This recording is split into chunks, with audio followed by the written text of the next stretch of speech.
사내근로복지기금은 근로복지기본법에 의거해서 설립되는 비영리 단체입니다.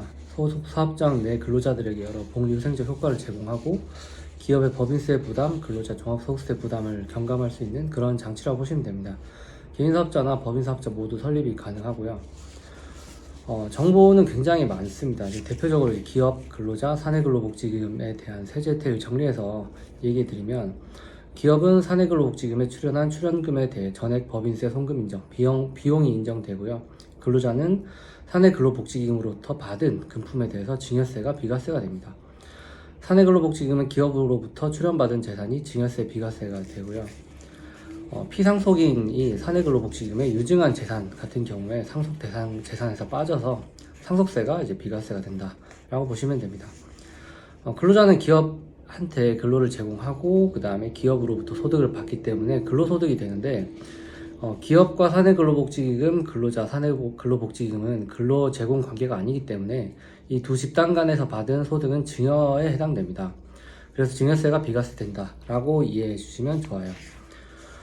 기업이 근로자한테 100의 비용을 지불하고 그 다음에 근로자가 근로소득으로 지급을 하게 된다면 사대보험으로 공제를 하고 소득세 원천징수 공제를 하게 돼서 100을 지급하면 실제로 70, 60 정도만 지급이 됩니다. 실제 지급이요. 사내근로복지기금 통해서 기업이 100의 비용을 지출하게 되면 기업은 사내근로복지기금으로 100을 지출하고 근로자는 100의 금품을 그대로 받게 됩니다. 거래 형태는 증여지만 증여세가 면제되기 때문에 전체를 다 받을 수 있는 거죠. 예를 들자면 80만 사내근로복지금을 지급을 한다라고 하면 100을 근로자에게 직접 주는 거랑 비교했을 때 실제 실수령액은 더 커지게 됩니다. 법령을 살펴보면 사내근로복지금에 대한 내용이 곳곳에 있는데요. 첫 번째 말씀드렸던 것처럼 증여세 면제와 관련된 내용이 상속세 및 증여세법에 나와 있고요. 소득세법에도 사내근로복지금에 출연하는 금품은 비용으로 인정한다 라는 내용이 있습니다. 상장회사의 경우에도 사내근로복지기금 설립이 가능하고요. 자본시장법에도 사내근로복지기금에 대한 내용이 있습니다. 사내근로복지기금에 출연한 재산 같은 경우에, 자기주식의 경우에는 3개월에서 6개월 정도 락이 걸리는 부분에서 좀 더 자유로울 수 있다라는 내용이 있고요. 조세특례제한법에는 2025년 12월 31일까지는 사내근로복지기금에 출연한 금액의 10%를 추가적으로 세액공제해준다라는 내용이 있습니다. 그래서 1억 원을 출연했다라고 하면 법인세 적용 세율이 예를 들어 19%라고 하면 약 2천만 원 정도 세액 공제 혜택이 있는 거고요. 거기에 10%인 1천만 원의 세액 공제 혜택이 추가적으로 들어갑니다. 계속적으로 연장이 될 것 같긴 하지만 2025년까지니까 1년이라도 좀 빨리 설치하는 것이 유리할 것으로 생각됩니다. 또 사내근로복지기금 설치를 하면 성과 공유기업 지정을 받을 수가 있습니다. 이런 경우에 여러 가지 지원 혜택이 있고, 또 세제 혜택으로는 성과급을 근로자에게 지급하면 지급액의 15%를 법인세 세액공제를 받을 수 있고요. 근로자도 성과급에 따른 소득세 증가분의 50%는 세액공제를 또 받을 수 있습니다.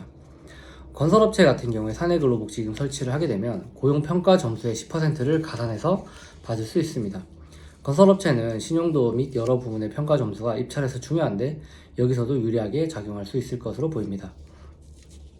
사내근로복지기금은 수혜 대상이 특정 조건이 만족될 때는 계약직 직원, 아르바이트생들도 포함이 되며 근로자의 배우자 및 가족들까지도 수혜 대상이 될 수 있습니다. 가끔 뉴스에서 근로자 할머니가 병원에 입원하셔서 안타까운 마음에 대표님이 병원비를 지급하는 경우가 있죠. 좋은 일이지만 세법상 업무 무관 대여금이 되고요. 가지급금이 됩니다. 가지급금은 굉장히 기업에 불리하게 작용을 하게 되는 거죠. 하지만 사내근로복지기금을 통해서 지급을 하게 된다면 사내근로복지기금 출연 시 이미 다 비용 처리가 되기 때문에 세무적 손실도 없이 좋은 의미로 지출한 금액이 그대로 전달될 수 있습니다. 사내근로복지기금은 기본적으로 근무 중인 근로자를 대상으로 하기 때문에 퇴직한 근로자 및 등기 임원의 경우에는 수혜 대상이 될 수 없습니다. 사내근로복지기금은 출연한 금액의 일부를 복리후생적 자금으로 사용할 수 있지만 출연 금액으로 수익을 내서 수익금으로 이용을 할 수도 있습니다. 복지포인트 제도를 활용하는 것이 대부분의 경우이고요. 복지몰에 대한 포인트를 지급하고 해당 포인트로 상품 구매, 리조트 예약 등을 할 수 있습니다. 주택자금 대출이나 전세자금 대출 등도 가능하고요. 중소기업인 경우에는 주택자금 대출 혹은 전세자금 대출이 현재로서는 비용으로 인정되지만 중견기업 정도만 된다 하더라도 다 대표이사 가지급금이 됩니다. 이런 경우에 사내근로복지금을 통해서 비용 처리를 하면서 그대로 복리후생을 제공할 수 있는 그런 형태를 가져갈 수 있는 거죠. 근로자 및 자녀 학자금 지원도 가능하고요. 여러 가지 스포츠 시설에 대한 이용료, 그 다음 레저 장비 구입 등에도 사용이 가능합니다. 사내근로복지금 운영은 일반적으로 안정적이라 생각되는 예금, 국공채 투자 등이고요. 대표적으로 사내근로복지금은 주식 투자는 안 됩니다. 하지만 회사의 자기 주식만큼은 취득을 할 수 있습니다. 왜냐하면 자기 주식에서 나오는 배당 혹은 기타 관련된 양도이익 정도를 가지고 복리후생에 사용할 수 있기 때문에 그렇습니다. 가업 상속을 준비하고 있는 회사라면 사내근로복지금을 반드시 같이 활용을 해서 상속 대상 재산에서도 제외를 하고 기타 다른 여러 가지 직원 복지도 개선할 수 있으면서 혹은 사내근로복지금이 취득하고 있는 자기 주식을 통해서도 여러 형태로 이제 세제 혜택을 받을 수 있습니다. 장기적으로 기업을 운영하시기 위해서는 사내근로복지금은 필수적인 장치라고 생각됩니다. 사내근로복지금에 대해서 궁금한 점이 더 있으시면 리치랩으로 문의를 주시면 감사하겠습니다.